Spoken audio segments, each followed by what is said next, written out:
Well, good evening, everybody. Welcome back to True Mission Story Central, the Kidman Room, High Point Place.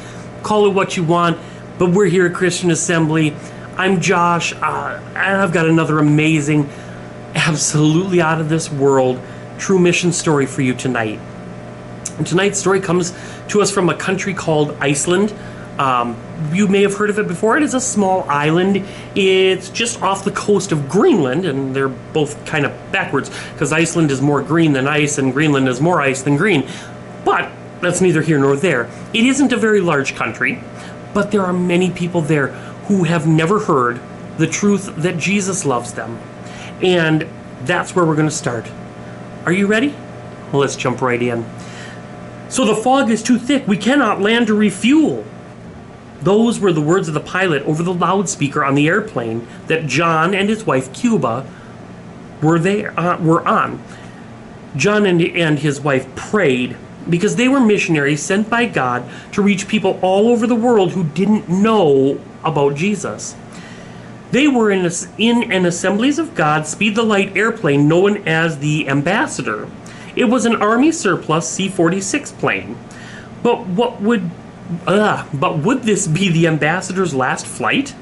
Would this be the end of missionaries John and Cuba and all their fellow missionaries who were aboard this plane out in the middle of the ocean?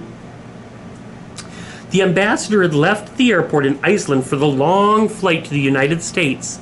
The missionaries had been ministering all over the world, teaching people about Jesus and delivering supplies to other missionaries in need, and now it was the long flight home. Well, that is, until the storm hit. From Iceland, the next refueling stop was in Greenland. When they got within 200 miles, the radio tower said fog was rolling in and landing was impossible. The plane had been flying for many hours, and they were well past that halfway point. It was too late to return to Iceland. To make matters worse, they ran into big storms with huge headwinds pushing against the plane.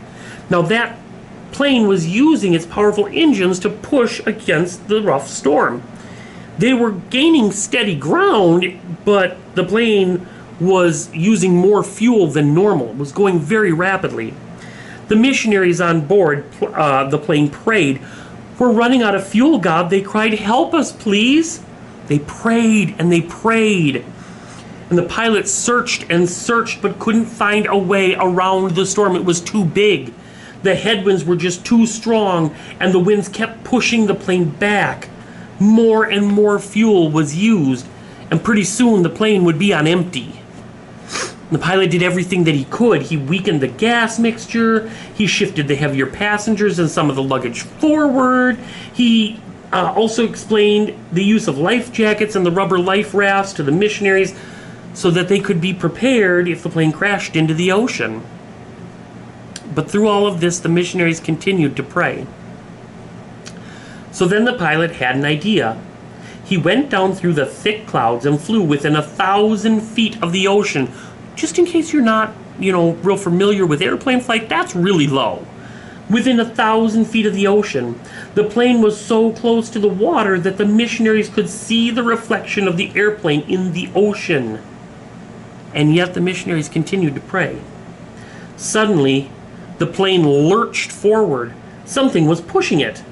The pilot shouted that some sort of a 50-mile-an-hour strong tailwind was pushing the plane forward past the strong headwinds that were trying to push the plane backwards. That strong tailwind continued all the way to the airport. The plane landed safely with only the tiniest amount of fuel left on board. God had miraculously provided that strong tailwind to push the plane forward, so only a small amount of the fuel was used. As a result, the plane didn't run out of fuel, and the plane did not crash. God kept those missionaries safe. A concert of praise to God for his goodness could be heard on the plane as they landed at the airport, because God had answered the prayers of the missionaries and spared their lives. Guys, it could have been a disaster. A lot of times when planes get into that kind of situation, it's not good. It doesn't end well. But like we talked about, 2 Wednesdays ago here, it's prayer. God's people, they knew that God had plan and a purpose and work for them to do to show and spread his love, his truth, and his caring to everybody. And so they prayed and said, God, don't let this be the end.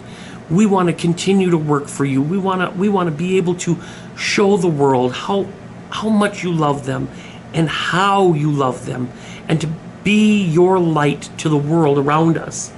And in praying, even as circumstances got harder and harder and things got worse and worse, they were showing God that they weren't just going to give up. They weren't just going to say, okay, well, I guess we prayed and God doesn't care.